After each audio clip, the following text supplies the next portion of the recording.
Listen, I bet it will all sound very familiar to you.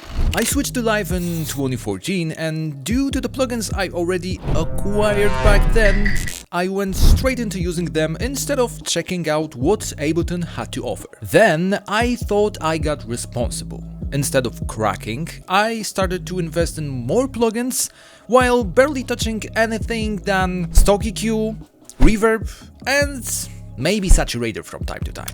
Whether or not we shared a similar story or you just think that plugins make better producers, then we need to talk, my friends.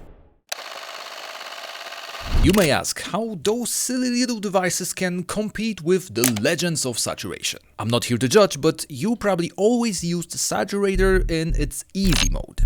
Yeah, the color curve is a new thing to Live 12, but wave shaping was always there. And you know, by default it can give you obnoxious results, but once you start using this color curve, it can actually sound quite cool in some cases.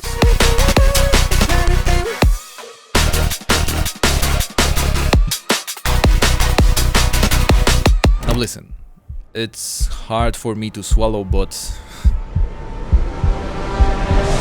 FL does it better in stock. Yeah, luckily there is a free plugin by Kilohertz that does the same thing, so let's say we have a draw and quickly move on so FL Studio users won't leave a comment here. And you know what? Other modes are not as harsh and digital, but they can be quite disrespectful if you ask me, especially once you start adjusting this color curve. But you may also heard about this guy. Everyone and their mother uses it, and while you wait to get it for a reasonable price, let me introduce you to Dynamic Tube. And listen, I'm not saying it's the same thing, but if you make EDM and crank up your distortion like this, do you really hear the difference between 70s or 80s tube? Well, I don't think so. Although, if you want a flavor, it has 3 different tube modes to choose. So let me just put it on A mode, then increase the bias a bit more, work on tone for example. Let's switch to B and C. Yes, it's a little bit subtle, but let me show you something that I don't see a lot of people use. So there is this little envelope knob and, you know, it's basically an envelope follower. So if you really think about it, you can increase it to catch only the transients, then drive them hard, try to work on tone for example, and you made yourself a sort of transient shaper.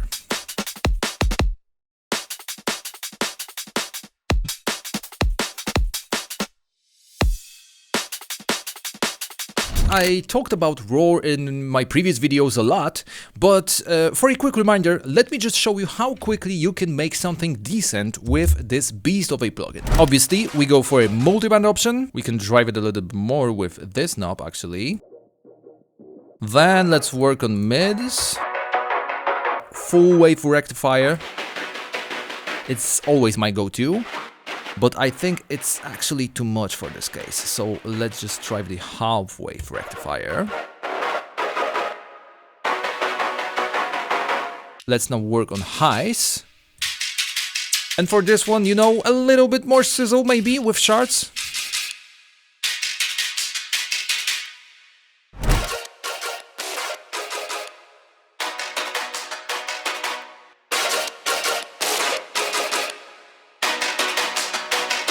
For me, the only one plugin that can conquer RAW is Rift by Minimal Audio. It has more modes to choose from, a scale and keylog, and slightly cleaner modulation options. And no, it's not sponsored. But I wish it was. Well spent money, but you know the deal. Free is always a better price. For adding depth and space, I still stand by my statement I made earlier this year. In my opinion, you can get better and definitely more unique sound than Valhalla. And yeah, vintage verb is not really that expensive, but if you are on a tight budget after purchasing Live Suite, hybrid reverb is literally all you need. As you can see, I have it loaded here on my default drop melody group and it sounds something like that. And you know, I also talked some details of hybrid reverb before, but the cool thing about it is obviously you can blend between both convolution and the digital version of this reverb. Different modes to choose, different input responses. A cool thing to try is obviously the algorithm, so you can turn it into a Valhalla Shimmer plugin as well if you want, but I believe the Valhalla Shimmer is free. Anyways, other goodies inside Suite when it comes down to reverb are obviously convolution reverb alone and its pro version, but I really like to use them for a purpose of sound design. Like for example in this case, I have a just generic short effects sample from one of the Vengeance pack I own, and basically it turned my bass from sounding something like this, which is already pretty damn cool if you ask me, not to brag or anything, to something like this. For delay, or rather tape echo in this case, I haven't changed my mind either. Obviously this echo device may not give you the analog feel of some other Roland emulations, but if you look just for a workflow, it can give you that or even more. So I can safely turn it into a ambience machine by playing with feedback. Obviously the filtering, which is also present inside some analog emulations of it. Then a reverb. You can actually route it the same way as in other plugins or the original echo unit from Roland. Yeah, that was the ambience I was looking for actually. But let me just use it as a regular delay, since obviously you have some options like ducking, for example, in this case, which I already talked in one of my previous videos. Then a gate, noise, wobble, basically all you need. But you know what? I agree.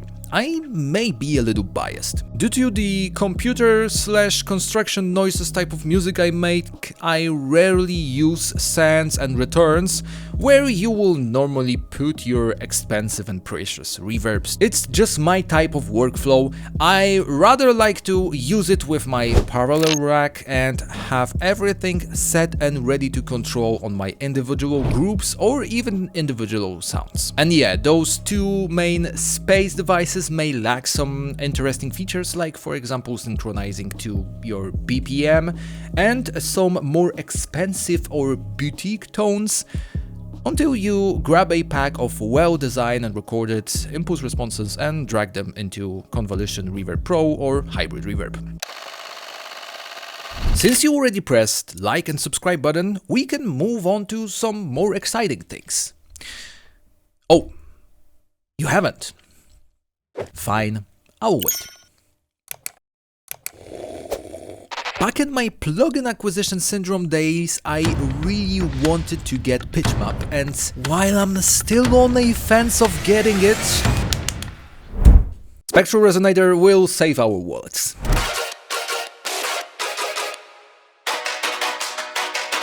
And that's how it sounded before Spectral Resonator. Yeah, so a huge difference. Basically, I have it set to trigger by chords from this clip actually, and then I played with some parameters. If you want to get that same effect, Spectral Resonator by default is set to internal mode, so you will obviously need to set it to MIDI mode. Then by default, I guess it also is in mono, so change from mono to poly. Then you just press this and search for the MIDI track from your chords, and you're basically ready to go. Longer decay basically gives you more blurred version of it, but for the color based basses, I would probably use shorter decay, like in this example. Then you can shape the tone with high frequency and low frequency damping. It may look a little bit complex, but once you start playing with different knobs, with the basics I told you set, obviously, then you can really get some cool ideas. On a spectral wave of things, there is also spectral time, and this might be too bold of a statement, but if you really want to have Portal at home, this will be your way around. So by default it does really nothing particularly cool to this whole sound, but once I click this freeze button, you can see we can get really into that granular territory. It can be a little bit frustrating to trigger this freeze button on and off all the time, but luckily there is an option to re-trigger it automatically. It depends on where you use it. You can set it to 1 sets and increase the sensitivity, or just use sync. But one important notice here, if you want to make it work, be sure to have this freeze button clicked. So it already sounds granular with the sensitivity knob, but I think the sync option will work better here. And listen, I can talk and compare stock devices for hours, but all of what I said today is still not the biggest benefit of using them instead of plugins. But don't get me wrong, I'm not here for a crusade against third-party plugins.